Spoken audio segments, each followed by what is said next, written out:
મને સાચું કહું ને, જૈન, બૌદ્ધ અને વેદાંત છે ને, ત્રણેય એક જ લાગે મને.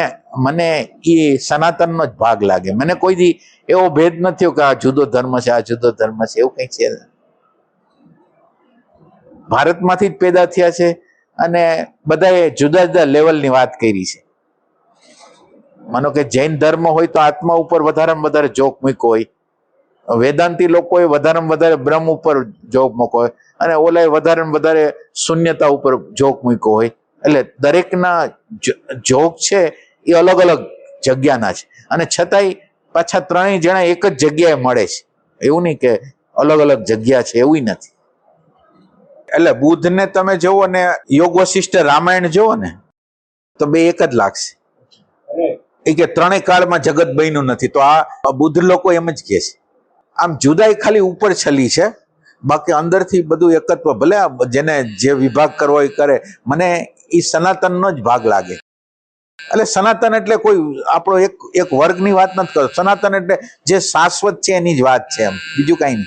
સનાતન હું ધર્મની વાત નથી કરતો. સનાતન એ રીતની વાત કરું. કમ્પેરેટિવ અભ્યાસ કરી શકો તમે, કમ્પેરેટિવ અભ્યાસ કરી શકો.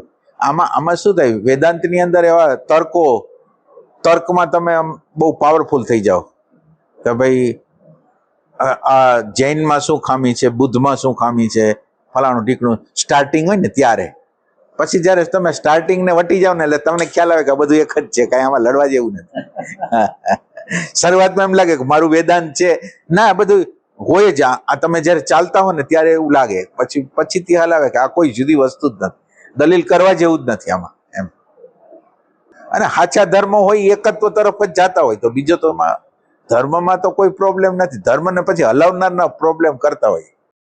એટલે અત્યારે બધાને સનાતનની જરૂર છે. ધર્મ વગરના, ખાલી સનાતનનો અર્થ એમ તમારી અંદર જે અંતર્યામી જે છે ને, એ અંતર્યામી જ બધું છે, સર્વસ્વ છે. એવું જ્ઞાન જો આખી દુનિયાને મળી જાય ને કે અંદર છે અને આપણા બધાય છે, આ કોઈ આપણાથી જુદા નથી. અત્યારે શું થાય, એ સનાતનપણું જે બધાની અંદર ભગવાનનું જે છે ને, એ જ્ઞાન છે, એ 1000 વર્ષની અંદર આમ દબાવી દીધું છે.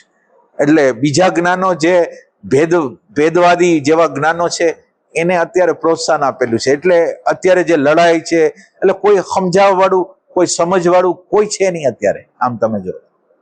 એટલે એ સેન્સથી આ સનાતનને હું જે રેફરન્સથી કહું છું એ કે આપણી અંદરનો અંતર્યામી છે ને, એ સનાતન છે. અને એને જાણવું ને બસ એનાથી મોટું કાંઈ નથી. અને એની અંદર પ્રેમ છે, શાંતિ છે, આનંદ છે, અને એની જ અભિવ્યક્તિ આખી બ્રહ્માંડ છે. બધાની અંદર ઓતપ્રોત જેમ મણકાની અંદર દોરા હોય ને એવી રીતનો છે. એટલે આ કઈ અલગ કઈ છે ને, અલગ ધર્મ નથી, અલગ કઈ નથી.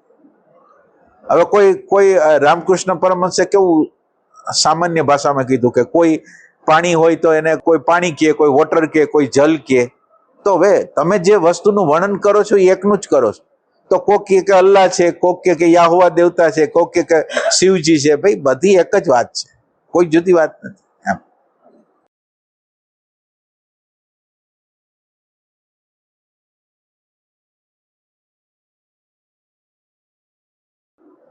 અને આપણે હજી વેદાંતનું જે તત્વ છે એને શું કર્યું કે ભગવાનને કાલ્પનિક બનાવી દીધા. એટલે આ બધાને આમ લાગે છે કે ઘણા દેવદેવીઓ અને દેવતા છે, પણ એ દેવદેવી અને દેવતા તો શરૂઆતના સ્તર ઉપર છે. પછીના સ્તર ઉપર દેવી દેવતા કઈ નથી, એક જ વસ્તુ છે. એ શરૂઆતના સ્તરમાં હાલવા માટે ખાલી છે, બાકી પછી કઈ નથી.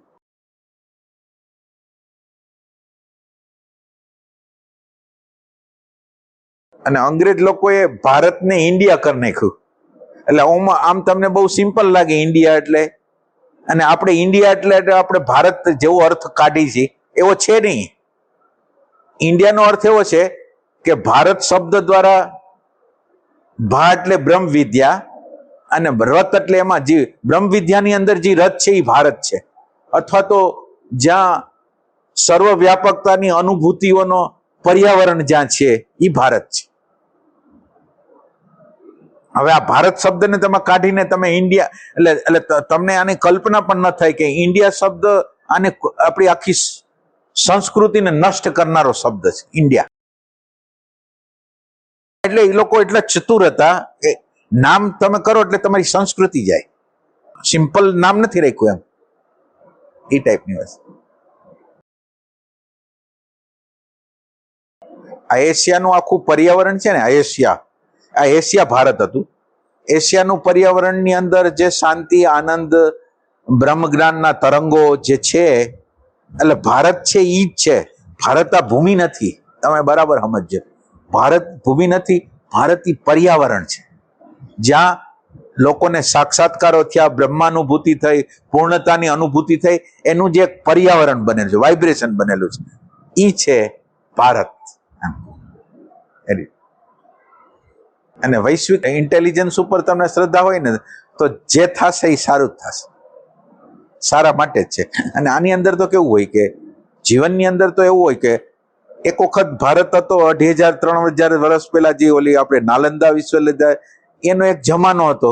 એનો જમાનો પૂરો થયો એટલે એની ગુલામી શરૂ થઈ. એની ગુલામી શરૂ થઈને એનો હવે કાળ પૂરો થવા આવ્યો છે, તો ધીરે ધીરે ઇન્ડિયા આમ બહાર નીકળે. એટલે આ ચક્કરો હાલતા રહેવાના. આ ચક્કરોને કોઈ અટકાવી નહીં શકે. ક્યારેક ઉતાર, ક્યારેક ચડાવ, ક્યારેક ઉતાર, ક્યારેક ચડાવ, એમાં હાલવાનું જ છે. એટલે અત્યારે આપણે માનો કે ખુશ થશું કે ભારત થાય છે, તો એ ભારત પાછું 1000-2000 વર્ષ પાછું નીચે આવવાનું છે. એટલે આ પ્રક્રિયાઓ તેની રીતે હાલતી જાય. ખાલી આ પ્રક્રિયાને સમજવાની છે.